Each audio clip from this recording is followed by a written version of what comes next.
आपको बहुत amazing scholarships मिलती हैं। स्कॉलरशिप्स की अमाउंट बहुत ज़्यादा होती है एंड उसके अलावा आपकी एजुकेशन टोटली फ्री होती है। आपको यूनिवर्सिटी के कोई पैसे नहीं देने पड़ रहे होते। एंड बिसाइड दिस यहाँ पे कोई ब्लॉक अकाउंट आपको नहीं रिक्वायर होता।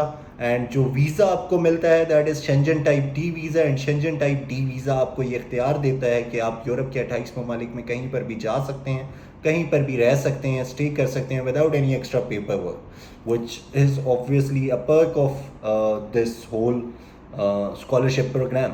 एंड इसके अलावा आपको मार्क्स क्राइटेरिया भी बहुत लो चाहिए होता है। अगर आपके 60% है तो we can enrol you in a very good scholarship and we can enrol and process your case in any good ranking university.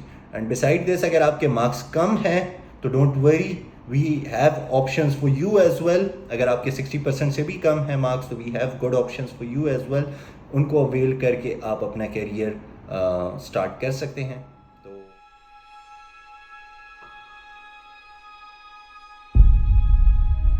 अस्सलाम वालेकुम दोस्तों, I hope you all are doing well. As you all know I am Khalid Munawwar from Resolver Enterprises and आज मैं ये video लाया हूँ आप लोग के लिए क्योंकि कई सारे स्टूडेंट्स के क्वेश्चंस होते हैं जो कि इवन कि अपने ओन पे अप्लाई करना चाहते हैं, अपने एंड पे अप्लाई करना चाहते हैं या हमें रीच कर रहे होते हैं, तो उनको ये क्लियर नहीं होता कि उनको कौन कौन से डॉक्यूमेंट्स चाहिए for their procedure.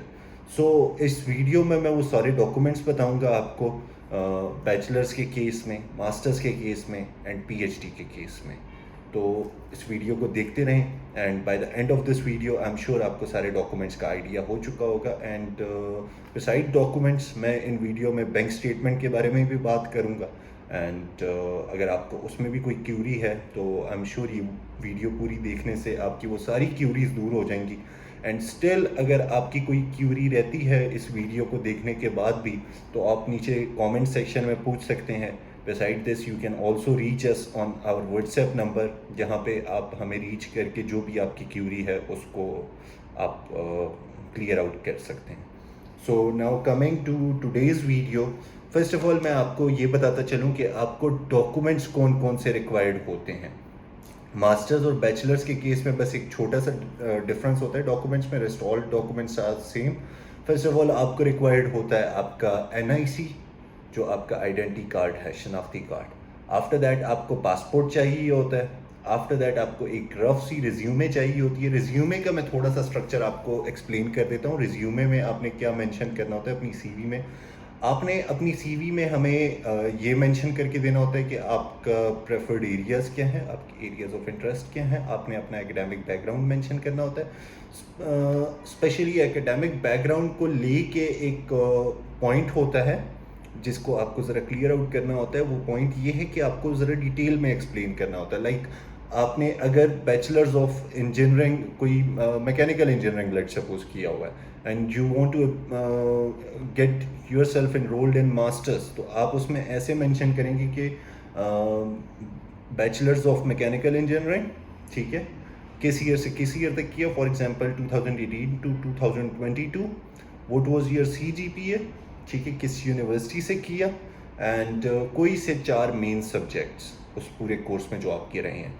Same for your FSc high school certificate के उसमें आपने इस तरह मेंशन करना होता है कि मैंने इस ईयर से इस ईयर तक एफएससी की या high school certificate, ICS, whatever you have done, ठीक है, आईकॉम, जो भी है आप उसको मेंशन करें कि इस ईयर से इस ईयर तक किया। इतने मेरे मार्क्स आए कि मैं for example my marks were 900 out of 1100, ठीक है, इस तरह करके मेंशन करें। इस XYZ स्कूल से मैंने या कॉलेज से मैंने अपनी एफएससी कंप्लीट की। For example let's take an example कि मैंने एपीएस रावलपिंडी से मैंने अपनी एजुकेशन हासिल की, मैंने अपना कॉलेज वहाँ से क्लियर आउट किया। सो इस तरह करके आप मेंशन करते हैं और कोई से अपने 3 मेन सब्जेक्ट्स, लाइक अगर आपका प्री इंजीनियरिंग ग्रुप था तो आपके मेन सब्जेक्ट्स होंगे केमिस्ट्री, मैथ्स, फिज़िक्स। अगर आपका प्री मेडिकल था तो आपके वो 3 मेन सब्जेक्ट्स होंगे, biology, chemistry and physics. Similarly जो भी अपने रिस्पेक्टिव फील्ड के अकॉर्डिंगली आप उसमें सब्जेक्ट्स मेंशन कर दें। एंड सेम फॉर मैट्रिक, आपने अपने स्कूल का नाम, अपने मार्क्स और मेन सब्जेक्ट्स लाजमी लिखने हैं। आफ्टर दिस रिज्यूमे हो गया, उसके बाद हमें आइल्स चाहिए होता है। अगर आपके पास अवेलेबल है। आई पर्सनली हाईली रिकमेंड कि आप आइल्स करें। मैं स्टूडेंट्स को रिकमेंड करता हूँ कि आप आइल्स में अपीयर हों, ये एक अच्छी चीज़ है। एंड आपकी जो ओवरऑल आपका प्रोफाइल है आपकी, उसको ज़्यादा स्ट्रॉन्ग कर देती है आइल्स। एंड इसमें ज़्यादा आपको ऐसा स्कोर भी नहीं चाहिए होता, you only need 5.5 band, and जो कि बहुत ईजीली आ जाता है। एंड इसकी तैयारी के लिए we have a qualified staff जो कि आपकी हेल्प करेगा, आपको स्टडी मटेरियल सारा प्रोवाइड करेगा जो भी आपको आइल्स में रिक्वायर्ड होगा। बिसाइड दिस, अगर आइल्स नहीं है तो इंग्लिश प्रोफिशिएंसी सर्टिफिकेट जो कि आपको आपके पिछले इदारे से मिलेगा जहाँ से आपने अपनी लास्ट एजुकेशन कंप्लीट की, लास्ट डिग्री कंप्लीट की। उसके अलावा आपकी मैट्रिक की मार्कशीट, मैट्रिक का सर्टिफिकेट, इंटर की मार्कशीट, आपकी एफएससी की मार्कशीट और एफएससी का सर्टिफिकेट। कुछ स्टूडेंट्स जिन्होंने अभी रिसेंटली सेकेंड ईयर अपनी क्लियर की है, एफएससी के एग्ज़ाम्स दिए हैं, उनके रिजल्ट्स आउट हो चुके हैं पर उनके सर्टिफिकेट्स अब तक नहीं आए, तो उस केस में सिर्फ मार्कशीट इम्प्लीमेंट होगी। आफ्टर दैट अगर आप मास्टर्स के लिए जाना चाह रहे हैं तो आपकी बैचलर्स की ट्रांसक्रिप्ट भी हमें रिक्वायर्ड होगी, बैचलर्स डिग्री भी रिक्वायर्ड होगी, एंड 2 रिकमेंडेशन लेटर्स आपके चाहिए होंगे मास्टर्स के केस में, जो कि आप अपनी यूनिवर्सिटी से जनरेट कराते हैं। एंड उनको उन पे आपके प्रोफेसर बेसिकली ये एक्सप्रेस करते हैं कि this XYZ student is eligible for scholarship. ठीक है, तो वो हमें चाहिए होते हैं 2 रिकमेंडेशन लेटर्स। बिसाइड दिस, आपका अगर कोई प्रोफेशनल एक्सपीरियंस है, कोई सर्टिफिकेट्स वगैरह आपको मिले हुए हैं, कोई आपने स्पोर्ट्स वगैरह में हिस्सा लिया है, कुछ वॉलंटियरली कुछ किया है, तो आप उसका भी ज़रूर मेंशन करें, उसके डॉक्यूमेंट्स भी हमें ज़रूर प्रोवाइड करें। इसके अलावा पीएचडी के केस में अगर मैं बात करूं तो rest all documents are same, सिर्फ 3 चीज़ों का डिफरेंस है। एंड दो 3 थिंग्स आर कि फर्स्ट ऑफ ऑल हमें आपका रिसर्च प्रपोजल या कोर्स वर्क चाहिए होता है। ठीक है, वो मेन चीज़ है आपका एडमिशन स्कोर करने के लिए। पीएचडी के केस में आपको रिज्यूमे स्ट्रॉन्ग बनानी पड़ती है, अपनी सीवी पे ज़्यादा काम करना पड़ता है। बिसाइड दिस, रिकमेंडेशन लेटर्स हमें चाहिए होते हैं, उसके साथ आपके 2 कोई भी टीचर्स हो गए या आपके प्रोफेसर्स हो गए, उनके ईमेल्स चाहिए होते हैं फॉर फर्दर कोरस्पॉन्डेंस। तो ये सारी चेकलिस्ट थी जो कि हमें रिक्वायर्ड होती है। एंड इसके अलावा अगर आपकी स्टिल कोई कन्फ्यूजन है तो please drop your query in the comment section. I will try my level best कि मैं उससे एड्रेस करूं। And beside this, now coming to the bank statement guys, Italy के केस में बैंक स्टेटमेंट एज सच ज़्यादा आपको नहीं चाहिए होती। You only need a bank statement of 1.4 to 1.5 million, 14 से 15 लाख पाकिस्तानी रुपए की आपकी बैंक स्टेटमेंट होनी चाहिए। एंड ये कितने ड्यूरेशन की होनी चाहिए? Now this is the real question. यहाँ पे कई सारी कन्फ्यूजन क्रिएट होती हैं, तो मैं इनको क्लियर आउट करता चलूँ। यहाँ पे जो आपको बैंक स्टेटमेंट रिक्वायर्ड होती है वो आपकी 3 से 4 माह पहले की होनी चाहिए। ठीक है, मतलब 3 से 4 माह की होनी चाहिए।